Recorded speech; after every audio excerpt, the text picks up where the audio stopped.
The creature in chains. The metal door hissed open. Dr. Marcus Rain stepped into the cold chamber. Lights flickered on slowly, revealing the creature in the center of the room. She was tall, strong, and terrifying. Her arms were chained. Her eyes glowed like burning stars. 4 black horns curved from her head. Her skin looked like armored stone. Everyone called her a monster. She didn't move. She just sat there, silent, breathing slowly. Her chains clinked when she shifted. Soldiers outside the room watched Marcus through glass. 10 minutes, one of them said through the speaker. Don't get close. Marcus nodded, but didn't respond. He had read everything about this creature, how she destroyed ships, attacked colonies, and caused death. But the reports never mentioned one thing: her eyes. They were sad, not angry, not wild, just sad. He stepped forward slowly, his boots echoing on the metal floor. "My name is Marcus," he said gently. "Do you understand me?" The creature didn't blink. She didn't growl or roar. She simply stared at him. Marcus waited. The silence felt heavy, like the air itself was afraid. Then softly, she moved her lips. "Marcus," she said, her voice rough and deep but clear. Marcus stopped breathing for a moment. This wasn't in the reports. They said she never spoke. They said she was pure rage. But now she repeated, "Marcus." He smiled. "Yes, that's me." She lowered her head slightly. "Why? Here?" "I want to understand you," he said, "not fear you." That made her look up again. This time her eyes looked brighter. She didn't believe him. Not yet. But she was listening. Marcus sat down a few feet away, cross-legged on the floor. "They call you a monster, but I don't think monsters sit quietly in chains." She looked at her wrists. The chains were thick and electric. They shocked her if she moved too much. Her skin showed burns where the cuffs touched. Still, she didn't complain. She just said, "They killed my people." Marcus felt a chill. "Who did?" She didn't answer. Her eyes shifted to the walls, to the cameras. "They watch," she whispered. "Always." Marcus looked up at the dark corners of the room. Hidden eyes, hidden ears. "I'm sorry," he said. "I'll come back tomorrow. Maybe then we can talk more." She nodded, slowly, carefully, as if even nodding too fast would hurt. The next day he returned. This time he brought something, an old book. It had pictures of stars, galaxies, and planets. He held it up. "Do you like stars?" he asked. She didn't answer, but her eyes followed the pages. "This is Earth," he said, pointing to a blue-green planet. "My home." She looked at it for a long time. Then she tapped her chest. "Ziara." "Is that your name?" he asked. She nodded. "Tazara." Marcus smiled. "Tazara, that's beautiful." Her lips twitched, maybe a smile, maybe not.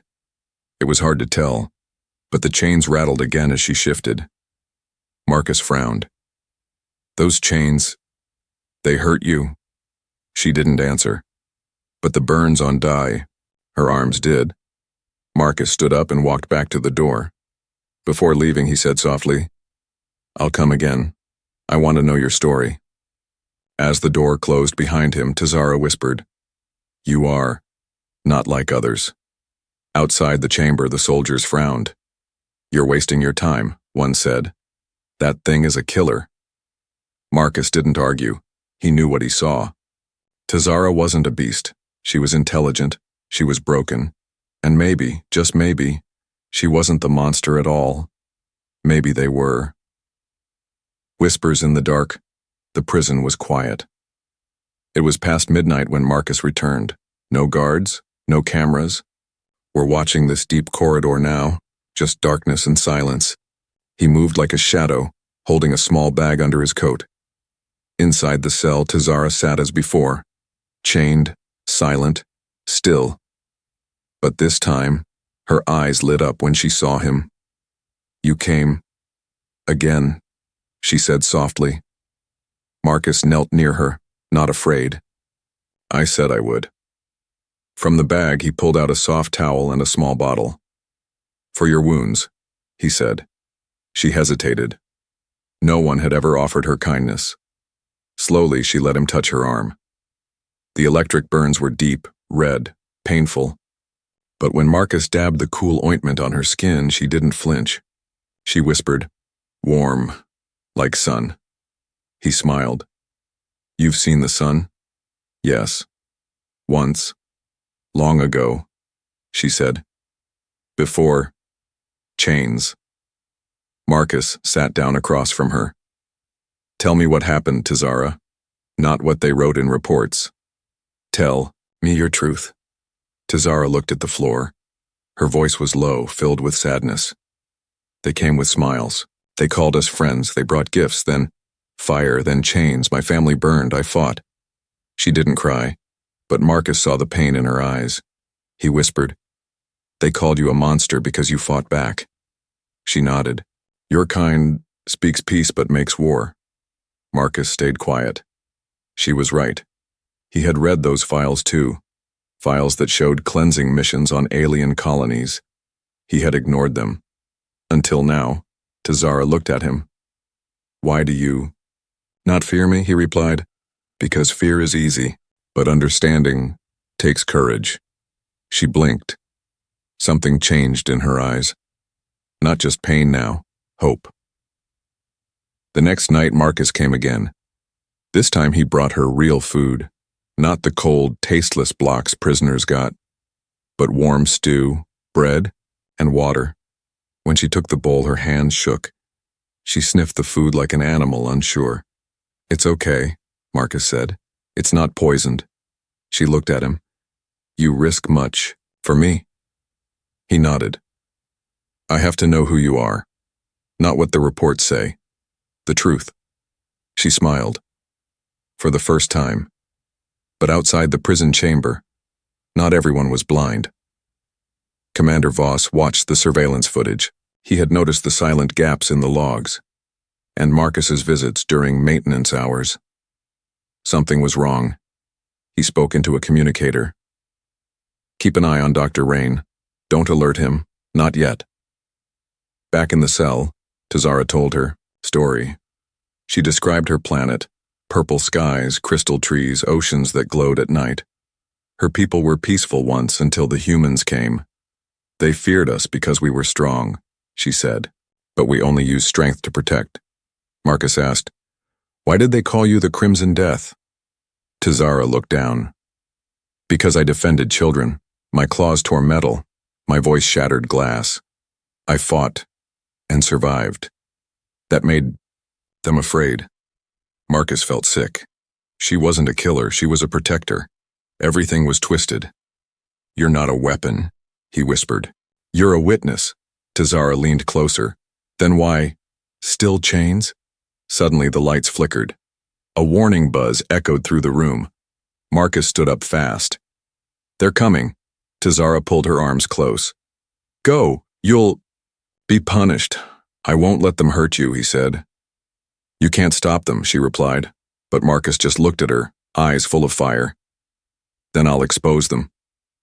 The door behind him opened. Commander Voss stepped in, cold smile on his face. Well, Doctor, making friends with the enemy?" Marcus didn't back away. "She's not the enemy." Voss chuckled. "That's not your decision to make." He turned to the guards. "Take him in for questioning, and increase her chain voltage. Let her remember who's in charge." Tizara screamed, not in pain but rage, as Marcus was dragged away. As the door slammed shut, her voice echoed through the prison. "I will break these chains." And in that moment, the lights shook. The walls heard, and something ancient awakened. Touch of fire, heart of ice. Monsters don't cry. But she did. The lights in her prison were cold again. The warmth Marcus brought was gone. Tizara sat still, her head down, her body bruised from the increased voltage in her chains. She didn't scream. She didn't fight. She just waited. Silent. But inside her something cracked. She had survived wars. She had faced armies. But watching Marcus get dragged away, his eyes full of kindness, fear, and anger, hurt more than any weapon ever could. In a small military cell, Marcus sat on the floor, hands cuffed. His lab coat was gone. His ID was taken. Commander Voss stood outside the glass smirking. "You think it loves you?" Voss asked. "She has a name," Marcus said. "Tizara." Voss laughed. "It's a monster in a dress, a tool. We can use her to crush rebel colonies. If you won't help us, we'll find someone who will." Marcus stood up. "She's not your weapon." "No," Voss replied. "She's your weakness." That night, it rained on Earth's surface. Heavy thunder. Heavy clouds. But deep below, in the prison chamber, something strange happened. Tizara's chains sparked, but she didn't move. Instead, her eyes closed. She began to hum, a soft, low tune. It wasn't music from Earth. It was a war song, or maybe a lullaby. The lights flickered. The air around her grew warm. Then suddenly, the chains snapped. No sound, no scream. Just a silent burst of heat. Her body glowed for 1 second. Then, the room went dark. Security rushed in. "Stay back," one shouted. "She's loose." But Tizara didn't attack. She sat on the floor, her hands free, her face calm. She looked at the guards, and didn't move. For the first time, they saw not a beast, but a being. She stood slow and tall. "I will not run," she said. One guard raised his weapon. She stepped closer and held out her hand.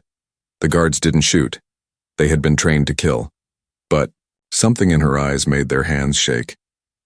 In his cell, Marcus heard alarms. Suddenly, the door burst open. Tizara stood there, rain dripping from her shoulders, her body glowing faintly with energy. She had broken through steel doors and electric fields, but her eyes were soft when she looked at him.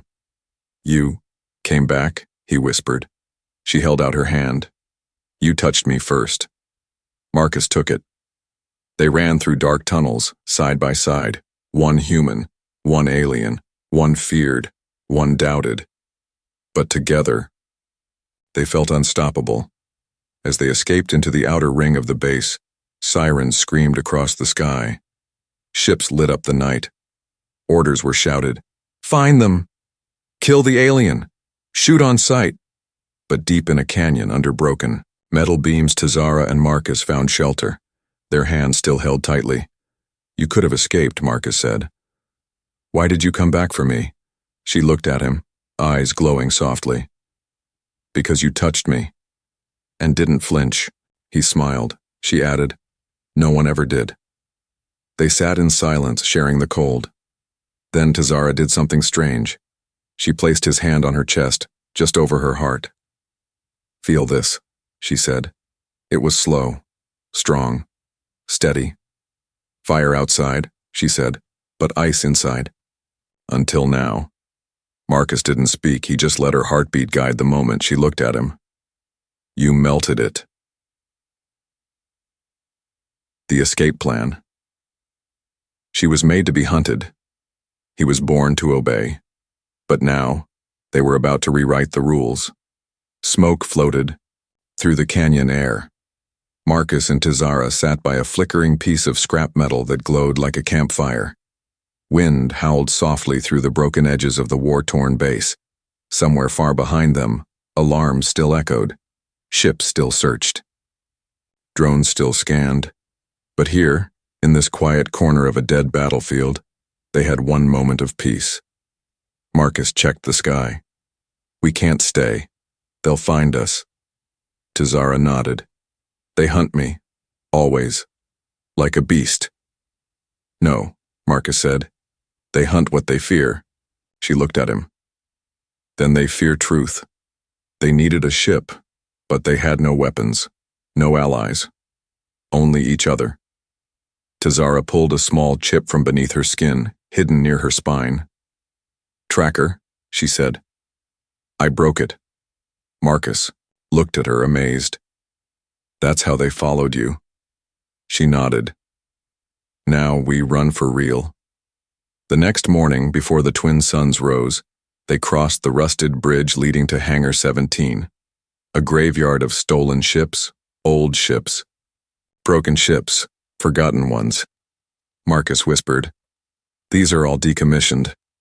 Tazara placed a hand on the metal of one. Her touch glowed faintly. It lit up. Systems flickered on. How? Marcus stared. "My kind. Speak to machines," she said quietly. "We build them with our voices." He shook his head in wonder.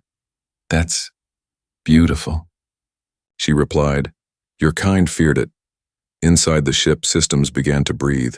Screens blinked, engines hummed. Suddenly, a warning flash.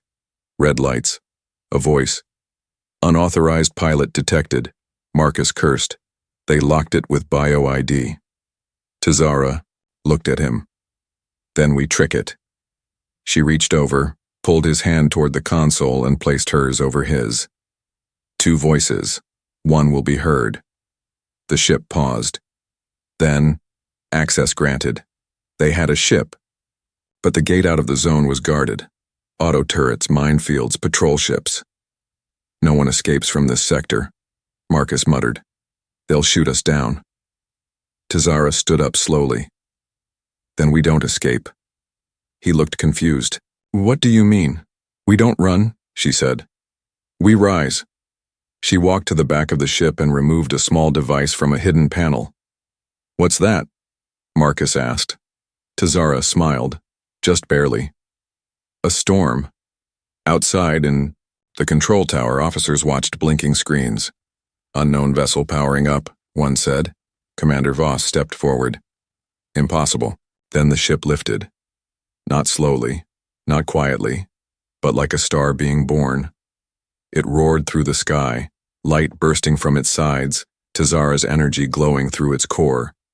"Shoot it down," Voss shouted. But something went wrong. Every turret, every gun jammed. The system froze. Marcus grinned inside the cockpit. "You hacked their entire defense?" Tazara's eyes glowed. "I sang to it." They reached the edge of the barrier. A fleet was waiting.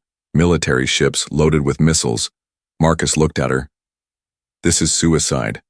Tazara placed her hand over his heart. "Not if we fly out like them." She grabbed the controls, and the ship moved like no human ship could. It flipped, glided, spun through fire, a dance of stars and death. Missiles missed, guns jammed again. The other pilots screamed in confusion, and then they broke through. The stars opened. The silence of space welcomed them. They were free. In the dark of space, Marcus finally breathed. "We did it." Tazara looked out the window, her voice soft. "No. This is the beginning." He turned to her. "Of what?" She looked back at him, eyes full of fire and pain and hope. "Of war, or peace. And we must choose, hunted by all." The stars gave them freedom, but the galaxy declared them enemies. The stolen ship drifted through silent space. No more sirens, no more alarms, just stars. Marcus sat at the edge of the cockpit, watching light pass slowly over Tazara's face. She looked peaceful for once, eyes half closed, her breathing steady. But he knew better. She wasn't resting, she was listening to everything. Her kind could feel vibrations through energy fields. They didn't need radar to know danger was coming, and danger was always coming. A sharp beep broke the silence. Marcus looked at the screen. "Tracking beacon locked on us," he whispered. 3 ships, military class, fast. Tazara opened her eyes. "They won't stop," she said. "They've marked you," Marcus replied, "and now they've marked me too." She looked at him, calm but serious. "Would you go back to save yourself?" Marcus chuckled. "You already know the answer." She didn't smile, but her eyes softened. The first attack came within hours. 3 ships dropped from light speed like falling daggers. Their weapons lit up before their voices did. A message blinked on the screen. Surrender the alien. You may live. Marcus looked at Tazara. That's not a choice.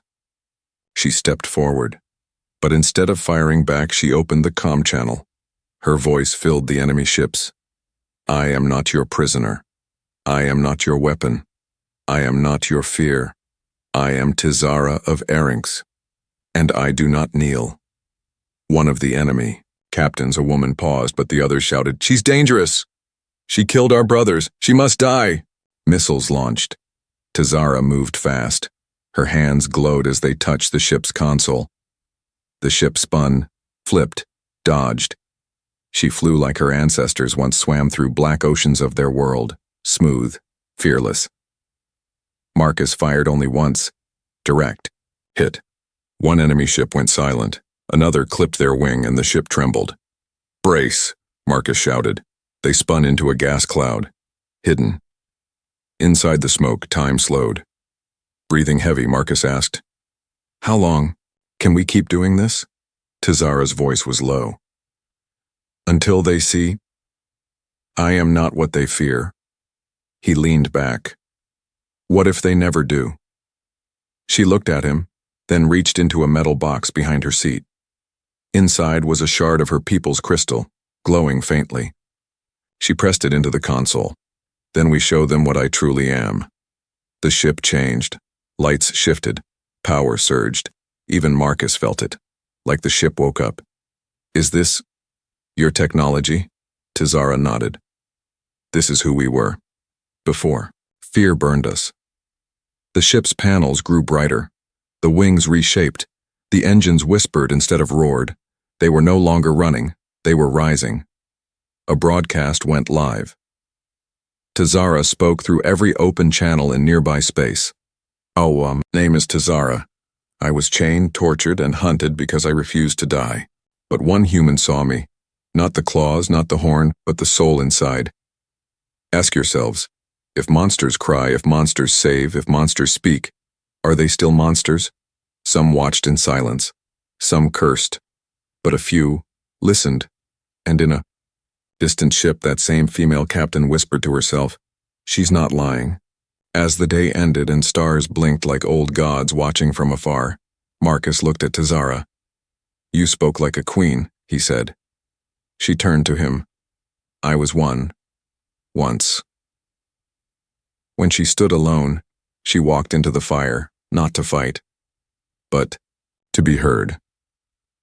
They reached the border planet of Chiron 7, a dusty red world where ships refueled and secrets changed hands. It was neutral ground, no flags, no law, just silence. Marcus didn't want to stop, but Tazara had made a decision. This is where I speak, she said. Marcus blinked. To who? To all, she answered. Even if no one listens. The plaza at Chiron 7 was rough and crowded. Aliens, humans, traders, bounty hunters, soldiers in plain clothes. Everyone had heard the rumor. The Crimson Death lives. She escaped. She travels with a human. And now, she had arrived. She didn't wear armor. She didn't hide her scars. She walked into the plaza alone, tall, barefoot, silent, and every voice died as she passed. Even Marcus, watching from the rooftops, felt the weight of the moment. She reached the center and stood on an old platform once used for public trials. Her chains, now broken, hung at her side. Then, she spoke. My name is Tazara, she said. Her voice echoed across the rock. You were told I am a killer, a monster, a beast made for war. She paused. No one moved. I was made for peace, she continued. But when your kind came with guns, with fire, with lies, I chose to stand, I chose to protect. Someone shouted, liar. Another hissed, murderer. But she didn't flinch. She pointed to the scars on her arms. These chains were your gift. This pain, your message. But I lived. I did not become what you wanted. A young soldier in the crowd stepped forward. You destroyed ships, he said. My father died because of you. Tazara nodded slowly. I mourn every life lost. But I only fought when I had no voice. She stepped down from the platform and stood in front of him. You may strike me, she said, if that gives you peace. The soldier's hand shook. He raised his weapon, then stopped. Her eyes were not the eyes of a monster. He lowered the gun. She's not lying, he whispered. Across the plaza, hidden soldiers received orders. Take her out. It's just theater, end it now. Snipers aimed. Marcus saw it from the roof and screamed, Tizara, get down! But she didn't move. She lifted her arms wide open. If you still fear me, she said, voice clear, then fear this moment, for I stand with no weapons, no shield, only truth. One sniper pulled the trigger. The shot fired, fast, silent. Blur of movement. Marcus jumped from the rooftop, crashing into Tizara, knocking her aside. The shot missed. Crowd screamed. But then, something happened no one expected. Half the crowd stepped forward. Humans, aliens, even bounty hunters. They surrounded Tizara, forming a wall of flesh and courage. They had seen enough. Commander Voss watched through a drone feed in orbit, his jaw clenched. We lost the moment, he said. She made them believe. An aide asked, what now? Voss looked down. Now. She becomes more dangerous than ever. Back on Chiron 7, Marcus helped her stand. You nearly died, he said. She looked at him, her voice soft.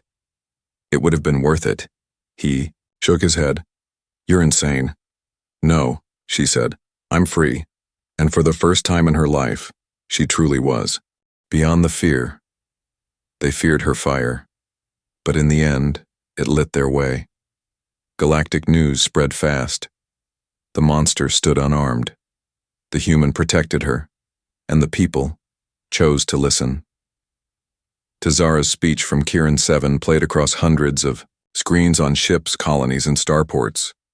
Her voice, once locked behind chains, now echoed across stars. Marcus and Tizara sat together in a quiet shuttle, orbiting a council station. It was the capital of the Human Alliance.